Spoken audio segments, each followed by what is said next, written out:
Bismillahirrahmanirrahim. Assalamualaikum warahmatullahi wabarakatuh. Maha suci Allah, segala puji dan syukur kita panjatkan kehadirat Allah.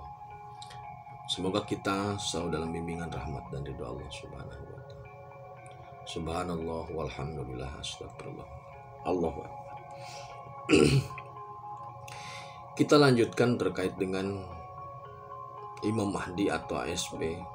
Sekarang bahasannya itu pasca kiamat.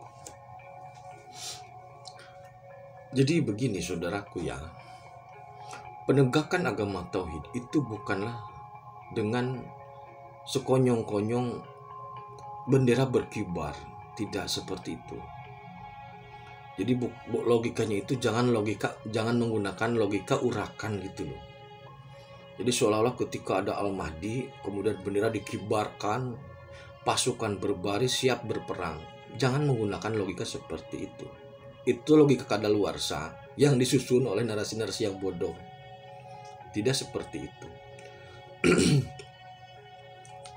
Karena begini,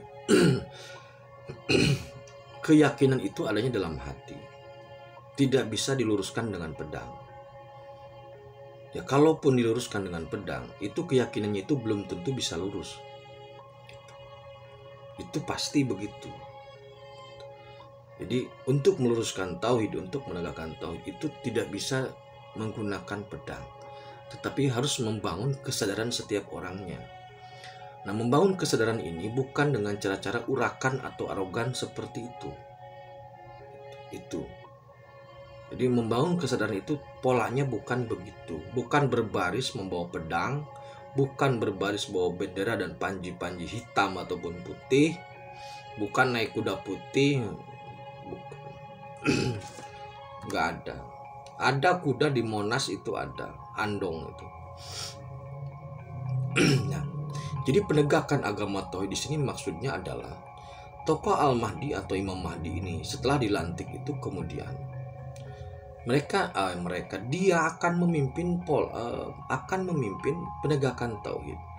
Lalu apa yang dilakukan? Yang pertama itu dia melakukan penataan terhadap anasir-anasir yang merusak. Dalam video saya tentang SP menata 10 alam, itu ditata seperti itu. Semua alam ditata ulang. Supaya apa? Supaya semua bergerak pada koridor atau rel yang tepat, tidak saling cross, tidak saling silang, sehingga saling merusak. Jadi nanti kehidupan manusia akan sejahtera dulu otaknya, perutnya. Ketika perutnya sudah sejahtera, maka untuk digiring ke arah yang baik lebih mudah. Orang yang lapar itu walau bagaimanapun kita masuki dengan teori akidah sehebat apapun, itu akan mental pasti. Karena yang dibutuhkan orang lapar itu bukan tauhid, bukan akidah, bukan syar'i, bukan, tapi nasi dan susu gitu aja. Nah, jadi kesejahteraan ini harus dibangun dulu sebelum nanti secara perlahan dan sadar manusia akan kembali kepada Allah. Kalau perutnya lapar, nonsen ngomongin tauhid sebenarnya.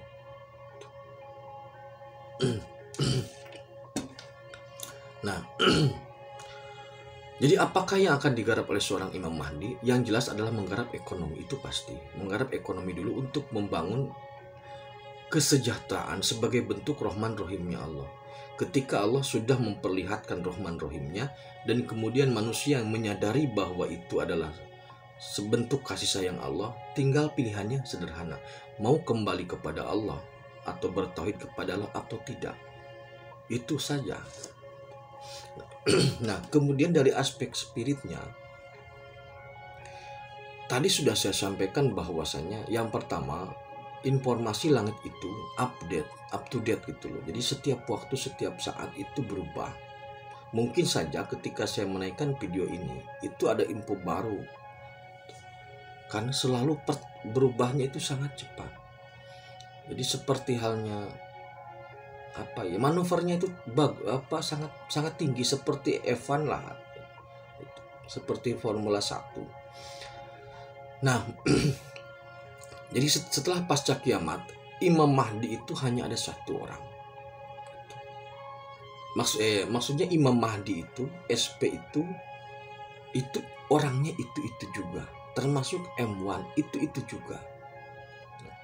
Jadi dalam kapasitas ini, M1 bagi seorang Imam Mahdi adalah hanya fasilitas, bukan tujuan.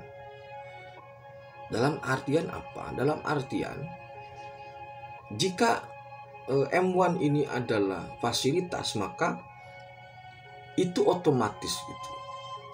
Dan ini pelantikannya juga sudah terjadi lagi. Jadi M1 ini kan dibicarakan belakangan sebenarnya. Kenapa dibicarakan belakangan? Karena begini, seorang kapasitas Raja Wali Allah itu sebenarnya tidak mau mengurusi M1. Yang dia tembak itu, yang dia kejar itu IM. Dalam artian ketika dia sudah mendapatkan gelar Raja Wali Allah, kemudian diberi gelar IM, itu sebenarnya sudah sangat cukup. Karena orang yang sudah liko dengan gustinya itu sudah, dunia itu sudah tidak bernilai, nilainya sangat rendah. Maka kemudian M1 ini jadi masalah. Maksudnya jadi masalah begini, ini yang harus jadi M1 siapa? Karena dalam periode sebelumnya, ketika IM dan M1 dipisahkan, itu bermasalah, tidak sinkron, tidak tidak klik, tidak tidak kompak antara dua orang. Jadi Allah Subhanahu wa taala menginginkan agar IM dan M1 itu dalam satu sosok yang sama. Gitu. Nah, M1 itu sebagai fasilitas untuk IM. Jadi ketika perjuangan agama itu itu nanti didorong oleh M1 moneterinya gitu loh. Jadi ketika Anda ingin berdakwah tidak punya bensin, itu bukannya mengemis atau minta amplop, tetapi ada dari rekening M1 gitu loh. Logika sederhananya seperti itu. Nah, pada akhirnya kemudian M1 ini juga dipegang oleh sosok yang sama. Nah, tetapi ada kemudian ada semacam penyesuaian lagi lah, penyesuaian. Karena begini,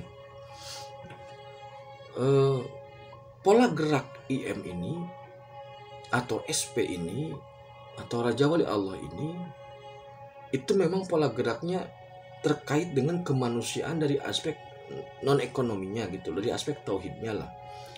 Maka untuk lebih fokus, maka harus ada orang yang memegang peran atau menjadi disposisi dalam urusan M1. Dalam video saya tentang formasi King Queen Jack itu sudah saya jelaskan. Maka di sini adalah Queen dalam hal ini partnership dari seorang Al-Mahdi itu nanti yang akan menjadi semacam disposisi untuk pengelolaan anggaran itu.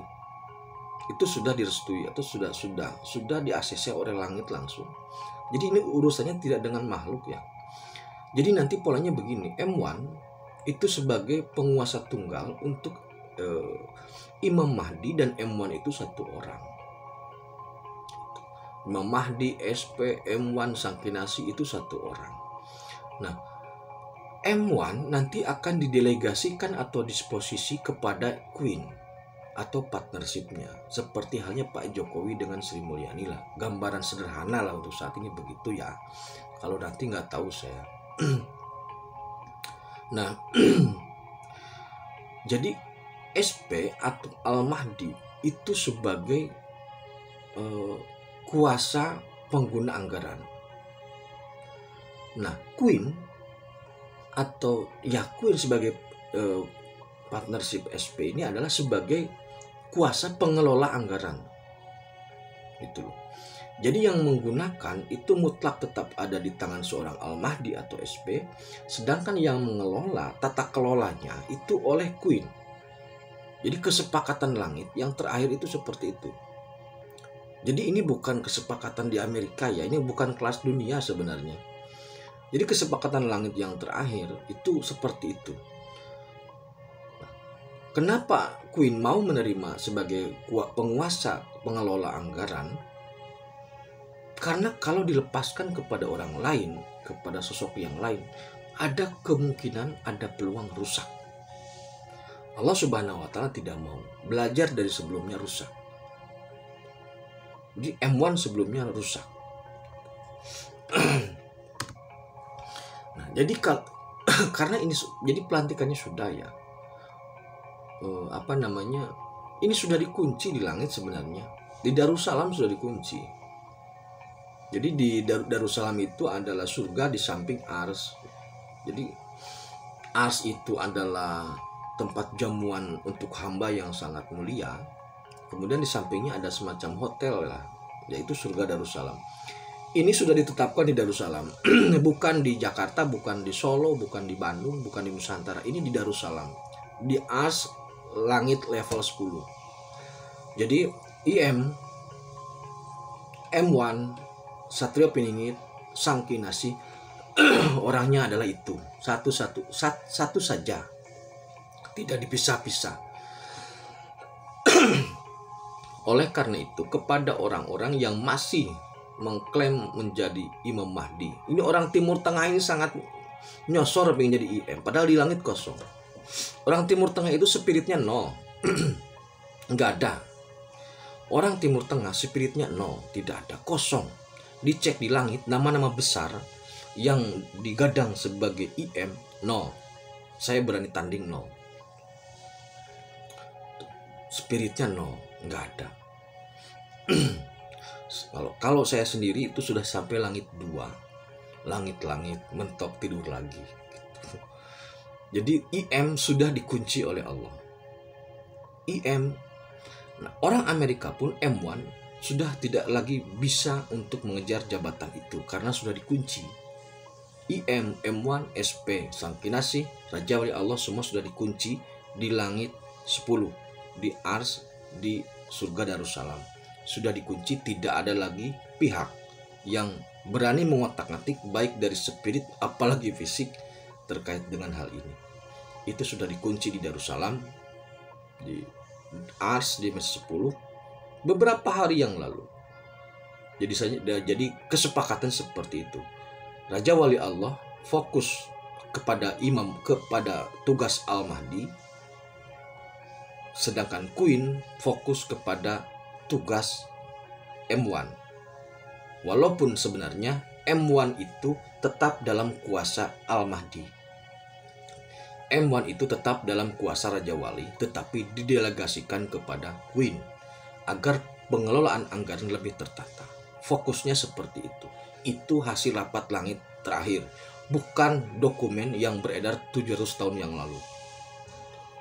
Demikian terkait dengan pasca kiamat. Jadi sudahlah ya, yang kapasitasnya kurang, tidak bisa apa-apa, nggak usah mengklaim SP, mengklaim Al-Mahdi, apalagi M1 itu lain. Sudahlah, nyerah sajalah. Kalau menurut saya nyerah udah. Nanti saya akan membahas video tentang pendaftaran menjadi wali, entah sekarang entah besok lah, supaya bisa naik ke langit semua. Jadi matanya dibuka semua, tidak main jin terus. Bosen apa nggak bosen main genderuwo. Kenal genderuwo bangga gitu loh. Kenal jin bangga, kenal Ratu Selatan bangga. Padahal Ratu Selatan udah dikoplok-koplokin di Raja Wali, masih dibangga-banggakan. Itu ya, jadi ini keputusan langit. Anda menerima atau menolak itu tidak berurusan, tidak ada dampaknya terhadap keputusan ini. Tapi kalau menentang habis nanti. Yang punya langit yang hajat soalnya. Terima kasih, tetap tingkatkan iman dan amal soleh. Akhirul kalam, wassalamualaikum warahmatullahi wabarakatuh.